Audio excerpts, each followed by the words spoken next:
आणि आपण आज केमिस्ट्रीचा टॉपिक शिकणार आहोत.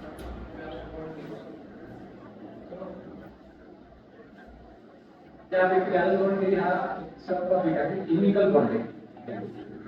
केमिकल बॉन्डिंग या टॉपिक मध्ये आपण शिकलो की कुठलाही ॲटम बॉन्ड्स कसा तयार करतो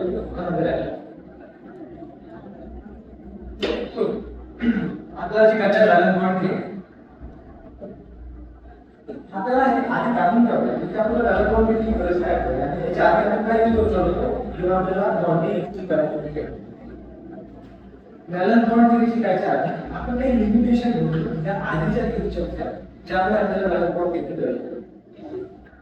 याआधी आपण लेविसचा लॉ स्ट्रक्चर लॉ यूज करून आलो काही बॉन्डिंगचा एक्सप्लेन करायचा. लेविसने काय सांगितलं लेविसने सिंपल सांगितलं होतं की जर समजा एखाद्या ॲटमला बॉन्ड तयार करायचा असेल तर त्याच्यावर अनपेअर्ड इलेक्ट्रॉन असेल आणि मग तो ॲटम दुसऱ्या एखाद्या ॲटमसोबत अनपेअर्ड इलेक्ट्रॉन शेअर करेल. जेवढे नंबर ऑफ इलेक्ट्रॉन शेअर करेल तेवढे नंबर ऑफ बॉन्ड तयार होतात. दोन ॲटम एकापेक्षा जास्त इलेक्ट्रॉन पण शेअर करू शकतात अशा वेळेस मल्टिपल बॉन्ड तयार होतात. असं लेविस डॉट स्ट्रक्चरला आपल्याला एक्सप्लेन करतो. पण इथं प्रॉब्लेम काय आला होता की त्या थेअरीला आपल्याला जॉमेट्री एक्सप्लेन नाही की एखाद्या स्ट्रक्चरची जॉमेट्री वेगळी आहे आणि एखाद्या स्ट्रक्चरची जॉमेट्री वेगळी आहे. आपल्याला माहिती आहे की आपण जर CH4 कन्सिडर केला तर CH4 ला तुम्ही एक्सपेरिमेंटली याची प्रॉपर्टी बघितली तर ती टेट्राहेड्रल येते आणि जर तुम्ही NH3 ला कन्सिडर केला तर हा ट्रायगोनल पिनॅमिड आहे. हे असं का बने एखाद्याचं वेगळी जॉमेट्री एखाद्याची वेगळी जॉमेट्री किंवा H2 याची जॉमेट्री वेगळी आहे तो वेगवेगळ्या मॉलिक्युलची जॉमेट्री वेगवेगळी असण्याचं आहे. या पद्धतीची माहिती सुद्धा लेविस आपल्याला दिली. त्यामुळे आपल्याला बॅलन्स बॉन्ड थेअरी कळतो. मग बॅलन्स बॉन्ड थेअरी ही कशाच्या बेसिसवर आहे. Balance bond theory is based on the overlapping of atomic orbital. जर आपण सेकंड चॅप्टर शिकलो क्लास 8 मध्ये ॲटॉमिक स्ट्रक्चर मध्ये आपण शिकलो की ऑर्बिटल्स जे आहेत ऑर्बिटल्स आर वेव्ह फंक्शन त्याला वेव्ह फंक्शन म्हणतात. आणि आपण काय एक्सप्लेन करतो की त्या ऑर्बिटल मध्ये कुठेतरी इलेक्ट्रॉन आहे म्हणजे there is possibility of finding electron in a particular space. त्या स्पेसला आपण ऑर्बिटल लावतो. ऍक्च्युअली जो स्पेस आहे त्याला आपण वेव्ह फंक्शनला रिप्रेझेंट करतो. म्हणजे orbital is also a wave function. जर वेव्ह असेल तर वेव्ह दुसऱ्या वेव्ह सोबत फिजिक्सच्या कॉन्सेप्टनी ओव्हरलॅप होऊ शकते किंवा त्याला म्हणतात आपण इंटरफिअर होऊ शकतो. नाउ वेव्ह फंक्शन जेव्हा म्हटलं आपण तेव्हा त्या वेव्ह फंक्शनला पॉझिटिव्ह किंवा निगेटिव्ह लोक बघू शकतो.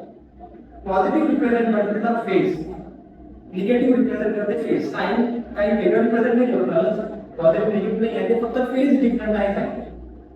तर जेव्हा आपण कुठली एखादी वेव्ह कन्सिडर करतो तुमची वेव्ह बद्दलची आयडिया घेतो जेव्हा आपण कुठली एखादी वेव्ह कन्सिडर करतो कुठल्याही वेव्ह मी पॉझिटिव्ह आणि निगेटिव्ह या मी दुसऱ्या वेव्ह कंबाईन केलं याला पॉझिटिव्ह याला निगेटिव्ह म्हटलं तेव्हा same phase same sector overlap होते. Same phase same sector overlap होते. त्यापासून जेही ओव्हरलॅपिंग म्हणजे आपण कन्स्ट्रक्टिव्ह इंटरफरन्स हा इंटरफरन्स आहे पण याला आपण कन्स्ट्रक्टिव्ह इंटरफरन्स म्हणजे इथं ॲम्प्लिट्यूड वाढते जेव्हा आपण ऑर्बिटल किंवा कुठल्याही वेव्ह फंक्शन ओव्हरलॅप इथे तेच आहे.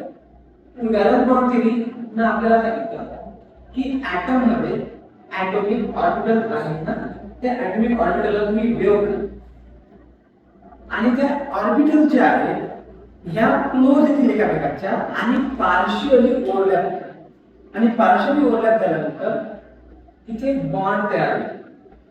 ऍक्च्युअली बॅलन्स बॉन्ड थेअरी ही कोव्हॅलंट बॉन्ड. बॅलन्स बॉन्ड थेअरीचं पहिलं म्हणणं आहे पहिलं स्टेटमेंट आहे की कोव्हॅलंट बॉन्ड किंवा अजम्पशन बॅलन्स बॉन्ड थेअरीचं सांगायचं झालं तो covalent bond is formed by partial overlapping. Partial क्या म्हणजे याचा अर्थ सांगतो partial overlapping of atomic orbital.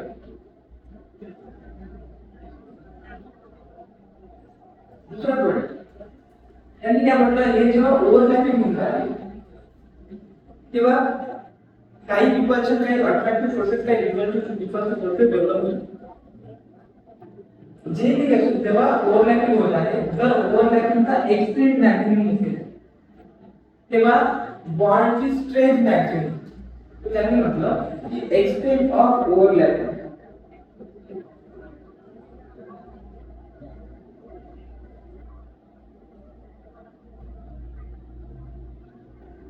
results or gives strength of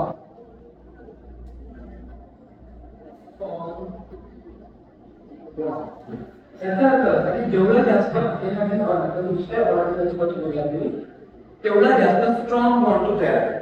ठीक आहे, इससे कळलं जाऊ शकतं जेव्हा एखाद्या ऑर्बिटलला दुसऱ्या ऑर्बिटलसोबत बॉन्ड तयार करायचा आहे तेव्हा पहिल्या ऑर्बिटलवर एक इलेक्ट्रॉन असला पाहिजे, दुसऱ्या ऑर्बिटलवर सुद्धा एक इलेक्ट्रॉन असला पाहिजे. ते दोन्ही इलेक्ट्रॉन आपण पिन शकतो.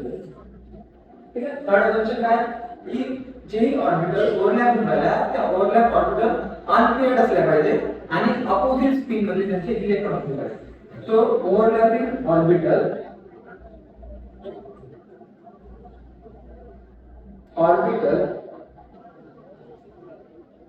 must have unpaired electron तिथे असले पाहिजे and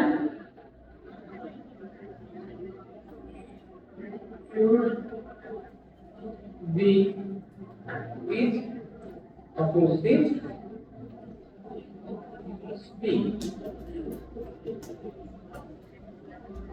आता हे ओव्हरलॅपिंग बद्दल बोलू.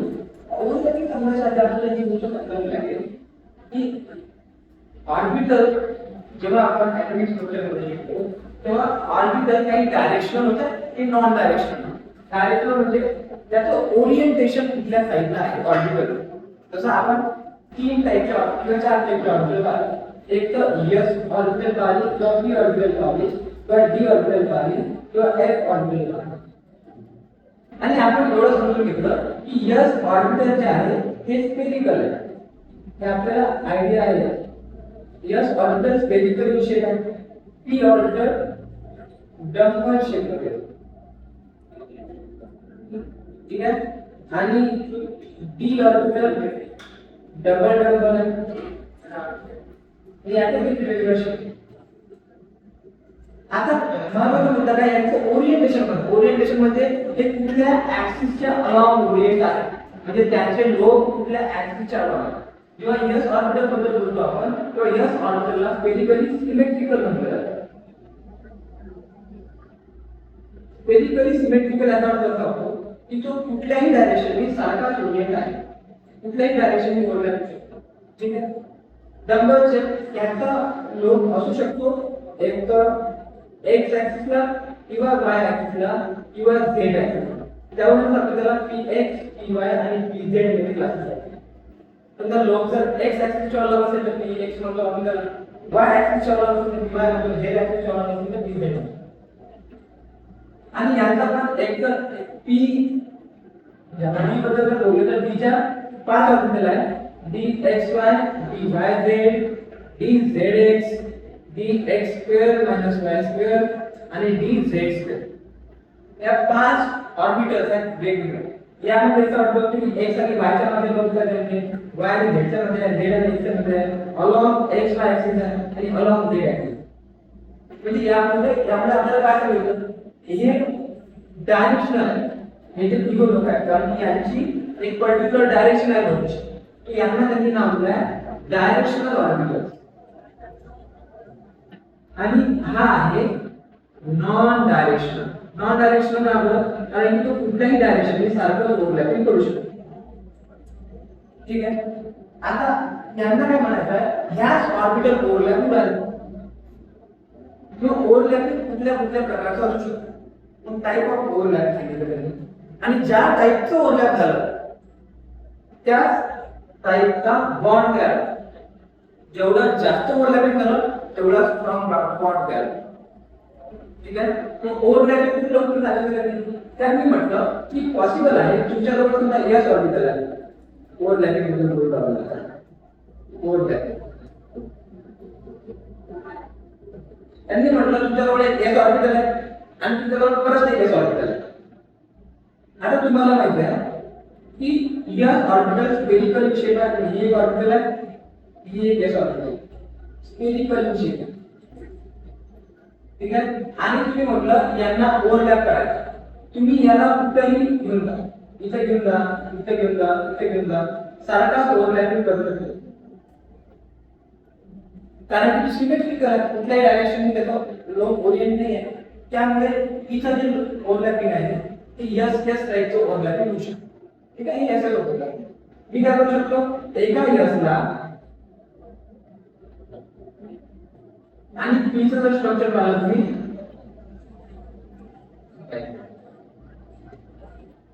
आपण सर्वात पहिले यस कसा आहे ते बोलू.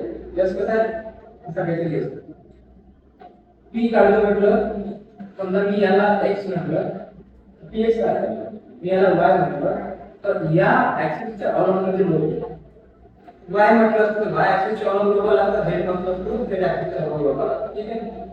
एका साइडला पॉझिटिव्ह असेल, एका साइडला निगेटिव्ह असेल, ते त्याचा फेज डिफरन्स आहे. जर तुम्ही डीचा विचार केला असता ते या टाइपचं काही याला आलं असतं आणि याला एक्स म्हटलं तर याला वाय म्हटलं, तुम्ही जर ही एक्स वाय काढला असता तर हे दोन कसे आले असते. यामध्ये पॉझिटिव्ह निगेटिव्ह हे त्याचे टाइप्स ऑफ ऑर्बिटल्स आहेत. तर आपण यांनी काय म्हटलं, ओव्हरलॅपिंग तुम्ही दोन प्रकारचे करू शकता.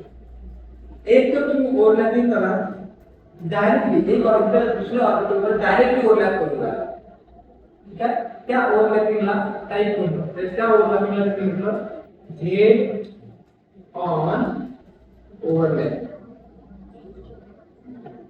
Head on overlap. आणि जेव्हा हेड ऑन ओव्हरलॅपिंग होते तेव्हा तिथे जो बॉन्ड तयार होते त्याला सिग्मा बॉन्ड म्हटलं जातं. हेड ऑन ओव्हरलॅपिंग म्हणजे काय, जसं एक मी एस ऑर्बिटल घेतो आणि मी दुसरी एक एस ऑर्बिटल घेतो आणि मी म्हटलं या एस ऑर्बिटलला या एस ऑर्बिटलला मर्ज झाला आणि एवढा पार्ट ओव्हरलॅप झाला तुम्हाला दिसतो.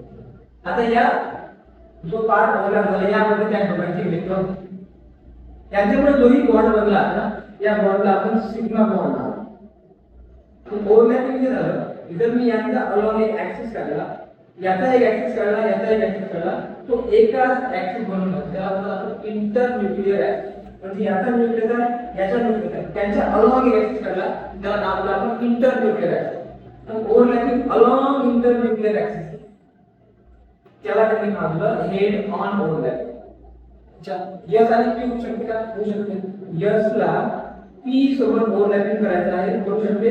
फक्त एवढं आहे की पॉझिटिव्ह असायला पाहिजे. हा एस इकडे गेला पॉझिटिव्ह नाही, आता स्पेसिफाय सिग्निफिकंट आहे, तर हा कुठल्याही साईडला ओव्हरलॅप होऊ शकतो. जेव्हा पी तेव्हा पॉझिटिव्ह होतो निगेटिव्ह होतो. यस हा आहे, हा पी आहे. आता हे जर समजा अलोंग कुठल्या तरी ऍक्सिस वर ओव्हरलॅप होणार आहे तर याला म्हणतात ते हा पण सिग्मा बॉन्ड आहे. पण इथं कुठल्या तरी ओव्हरलॅप झालं यस पी ओव्हरलॅप, इथं कुठल्या तरी ओव्हरलॅप झालं यस यस ओव्हरलॅप. आणि परत जर समजा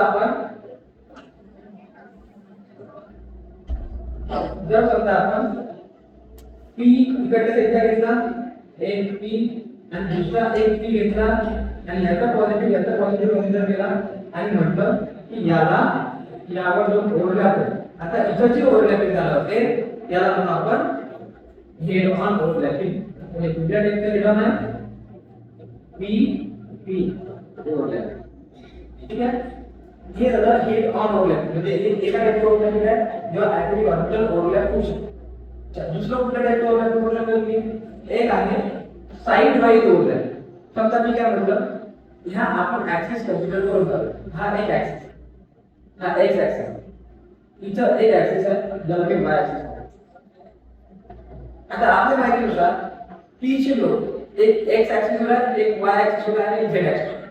मी कन्सिडर केलं पी चा वाय ऍक्सिस वरचा लोक हा आहे आणि हा दुसरा एक ऍटम आहे, हा ऍटम एक कन्सिडर करा, इथे एक ऍटम बी आहे कन्सिडर करा, इथे एक ऍटम बी आहे असं कन्सिडर करा. आणि मी म्हटलं की याच्या वाय एक ऍक्सिस वर एक लोक आहे जर तुम्ही x ऍक्सिस वरचा लोड कन्सिडर केला तर हा x ऍक्सिस वरचा लोड होता आणि हा x ऍक्सिस वरचा लोड होता. मी म्हटलं की हा पॉझिटिव्ह लोड याचा पॉझिटिव्ह लोड हा एक यांनी बॉन्ड बनवला आहे म्हणजे एकदा ओव्हरलॅपिंग झाला. आणि तुम्हाला माहित आहे की सगळ्याच्या सगळ्या तिन्ही ऑर्बिटल एकमेकांशी म्युच्युअली परपेंडिक्युलर असतात त्यामुळे प्रत्येकाचा अँगल एकमेकांसोबत 90 डिग्री. हा जर इकडे असेल तर हा इकडच्या साईडला बाहेर असेल. हा जर याला मी असं आडवं ठेवलं तर हा जर y ऍक्सिस वर होता हा इकडच्या साईडला असेल बाहेर किंवा वरती साईडला असेल पण तो एकामेकाला परपेंडिक्युलर आहे. हा याला परपेंडिक्युलर हा याला परपेंडिक्युलर. हे दोघेही जण y वाले एका प्लेनमध्ये असतील त्यामुळे यांच्यामध्ये इंटरॅक्शन होऊ शकते. नाव इथं जे साइड वाइज ओव्हरलॅपिंग झालं या ओव्हरलॅपिंगला त्यांनी नाव दिलं साइड वाइज ओव्हरलॅपिंग. ओव्हरलॅपिंग आणि या साइड वाइज ओव्हरलॅपिंगला दुसरं नाव दिलं की लॅटरल ओव्हरलॅपिंग.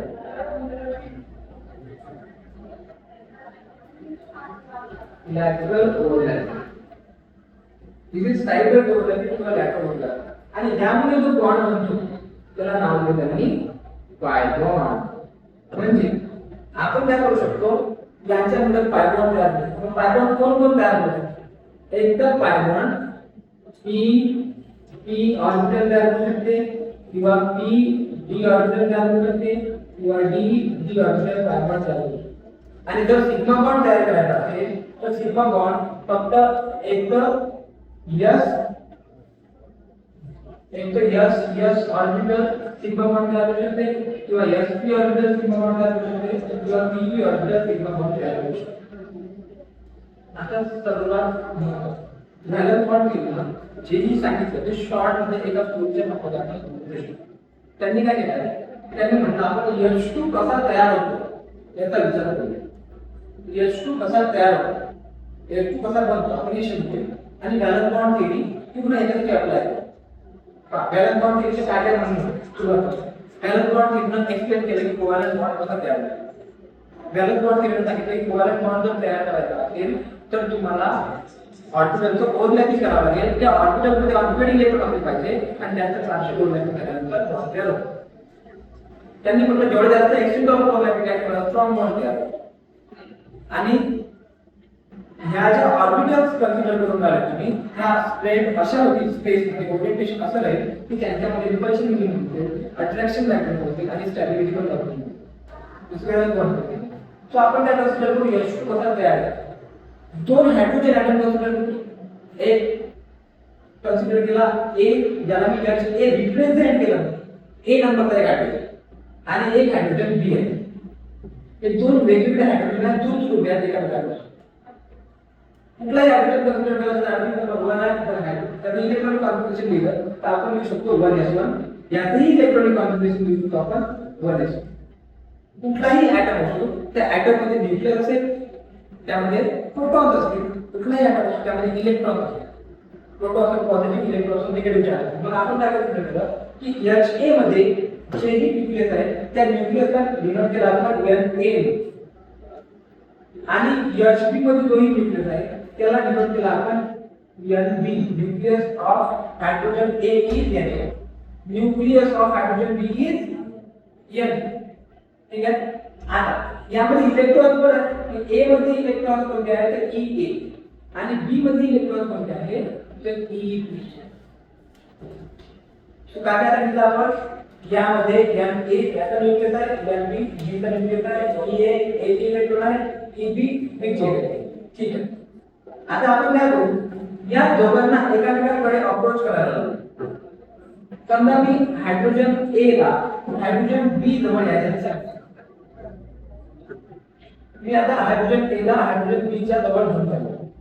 जसं जर B च्या जवळ घेऊन जातो एका पर्टिक्युलर अंतरपर्यंत आले एका जेव्हा पर्टिक्युलर अंतरावर आले ते एकामेकांच्या जवळ तेव्हा काही नवीन फोर्सेस डेव्हलप व्हायला लागते.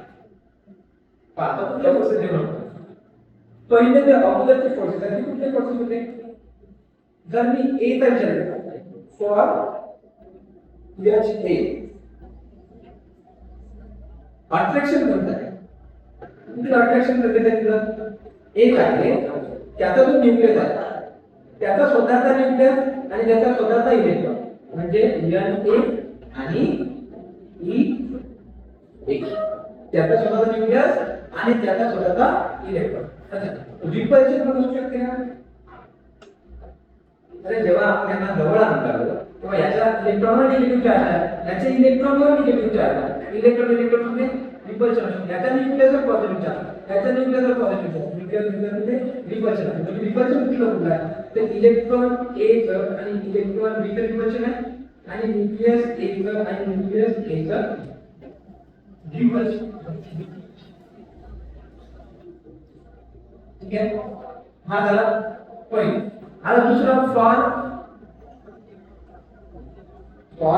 हाइड्रोजन बी अट्रॅक्शन कुठला सांगा अट्रॅक्शन कुठलं अट्रॅक्शन शिकवलं आपल्याला एक तर त्याच्या प्रोटॉन मध्ये म्हणजे त्याच्या न्यूक्लियस मध्ये आणि त्याच्या इलेक्ट्रॉन मध्ये म्हणजे न्यूक्लियस बीचा आणि त्याचा इलेक्ट्रॉन आणि याचा न्यूक्लियस दुसऱ्याचा इलेक्ट्रॉन याचा न्यूक्लियस दुसऱ्याचा न्यूक्लियस त्यांच्यामध्ये काय होतं याचा इलेक्ट्रॉन रिपल्शन असेल याचा न्यूक्लियस याचा न्यूक्लियस तर काय असेल रिपल्शन म्हणजे रिपल्शन कसं म्हणतो आपण रिपल्शन काय सांगते की याचा न्यूक्लियस आणि एचा न्यूक्लियस यांच्यामध्ये रिपल्शन आहे आणि याचा इलेक्ट्रॉन आणि एचा इलेक्ट्रॉन यांच्यामध्ये रिपल्शन ठीक आहे आता हे सुरुवातीला झाल्यानंतर होईल काय रिझल्ट काय आता एक्सपेरिमेंटल फॉर्म्युला आपल्याला लक्षात आलं की एक हायड्रोजन ऍटम होता एक दुसरा हायड्रोजन ऍटम होता या हायड्रोजन ऍटम कडून याची इलेक्ट्रॉन आणि प्रोटॉन होते या हायड्रोजन ऍटम कडून याची इलेक्ट्रॉन आणि प्रोटॉन ते एकामेकांच्या जवळ आले आता याचा इलेक्ट्रॉन याच्या बाहेरच्या ऑर्बिटलमध्ये आहे याचा इलेक्ट्रॉन याच्या बाहेरच्या ऑर्बिटलमध्ये ते इलेक्ट्रॉन दोघे जेव्हा जवळ आले तेव्हा इलेक्ट्रॉन कारण की दोघांना निगेटिव्ह चार्ज आहे रिपल्शन पण याचा इलेक्ट्रॉन जो आहे हा दुसऱ्याचा न्यूक्लियस अट्रॅक्ट करेल दुसऱ्याचा इलेक्ट्रॉन पहिल्याचा न्यूक्लियस अट्रॅक्ट त्यामुळे या दोघांमध्ये थोडं बहुत अट्रॅक्शन वाढलं आणि मग एक्सपेरिमेंटली असं फॉर्म झालं experimentally it is found that force of attraction is greater than repulsion. Attraction पेक्षा repulsion greater. आता एक समजूया जेव्हाही एखाद्या ऍटम दुसऱ्या ऍटम सोबत अट्रॅक्शन होते तेव्हा एनर्जी कमी लागते आणि जेव्हा रिपल्शन असते तेव्हा एनर्जी वाढते यांचं असं म्हणणं आहे की सुरुवातीला यांची एनर्जी मिनिमम कारण ते खूप दूर होते तो तिकडे होता हा इकडे होता त्यांच्यामध्ये एकामेकांमध्ये रिपल्शन नव्हतं ना अट्रॅक्शन होतं मग ते एकामेकांच्या जवळ आले जेव्हा ते जवळ आले तेव्हा तिथं अट्रॅक्शन पण आलं आणि रिपल्शन पण आलं मग ते जेव्हा एका अशा डिस्टन्सवर आले जिथे त्यांची पोटेन्शियल एनर्जी मिनिमम बनली मी काय म्हणालो मी असं म्हणतो की पहिले तर हायड्रोजन इथं आहे आणि हायड्रोजन इथं आहे ठीक आहे आणि आपण काय बोलतो या हायड्रोजनला जवळ आणायचा प्रयत्न करतो ठीक आहे मी या हायड्रोजनला जवळ आणतो जसं मी याला जवळ आणतो याचा जो न्यूक्लियस त्याचा न्यूक्लियस रिपल्शन पण असेल याचा न्यूक्लियस याचा इलेक्ट्रॉन अट्रॅक्शन होईल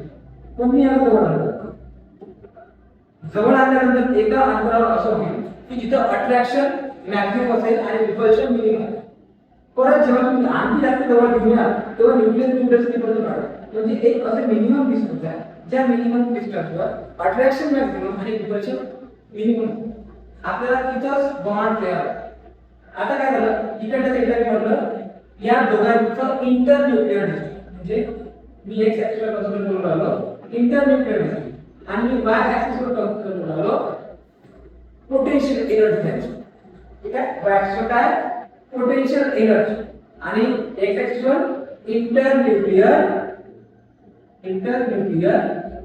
डिस्टन्स ठीक आहे इंटरन्यूक्लियर डिस्टन्स म्हणजे हायड्रोजन ए चा जो न्यूक्लियस आहे आणि हायड्रोजन बी चा जो न्यूक्लियस आहे या न्यूक्लियस मधला त्याला म्हणतात त्यांनी इंटरन्यूक्लियर डिस्टन्स आता आपल्याला काय कन्सिडर करणार जेव्हा आपण जवळ घेऊन आलो तशी तशी पोटेन्शियल एनर्जी कमी होती मग पोटेन्शियल एनर्जी जवळ आणतो जवळ आणणं म्हणजे एकामेकांच्या जवळ आलं ठीक आहे म्हणजे आपण कन्सिडर करू की इकडून घेऊन जाऊ आपण घेऊन आहे म्हणजे इकडे आपण इथून जवळ आणि एका पर्टिक्युलर पॉइंटला एनर्जी मिनिमम जाईल आणि परत एनर्जी वाढायला ज्या पॉइंटला एनर्जी मिनिमम झाली हे पोटेन्शियल ज्या पॉइंटला मिनिमम झाली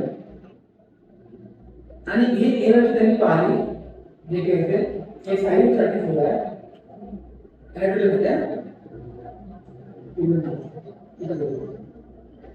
आता इथे जी एनर्जी रिलीज झाली असेल तेवढीच एनर्जी बॉन्ड जोडायच्या वेळेस लागते आपल्याला आणि इथं बॉन्ड तयार आणि इथून हे जे अंतर आहे ऍक्च्युअली काय म्हणते आपल्याला या 0 पासून तर हे जे अंतर आहे हे आहे बॉन्ड लेंथ ठीक आहे म्हणजे मग आपण काय सांगितलं एका पर्टिक्युलर पॉइंटला बॉन्ड तयार इथं बॉन्ड तयार झाला तर मिनिमम पोटेन्शियल एनर्जी आहे इथं बॉन्ड तयार मग आता इथं हायड्रोजन A आणि हायड्रोजन B च्या ऑर्बिटल्स ओव्हरलॅप झाल्या आणि बॉन्ड तयार झाला आता इथं कुठला बॉन्ड बनला हायड्रोजन पहिला जो होता A याची 1s ऑर्बिटल होती ज्यामध्ये चेक होता हायड्रोजन B याची पण 1s ऑर्बिटल होती या दोन ओव्हरलॅप झाल्या आणि 1s ओव्हरलॅप झाला by 1s overlap sigma bond is 1s म्हणजे सिग्मा बॉन्ड तयार झाला हे आपण काय गोष्ट असा नंतर यानंतर आपण बघूया हायब्रिडायझेशन ऑफ कॉन्सेप्ट काय आहे ठीक आहे Acho que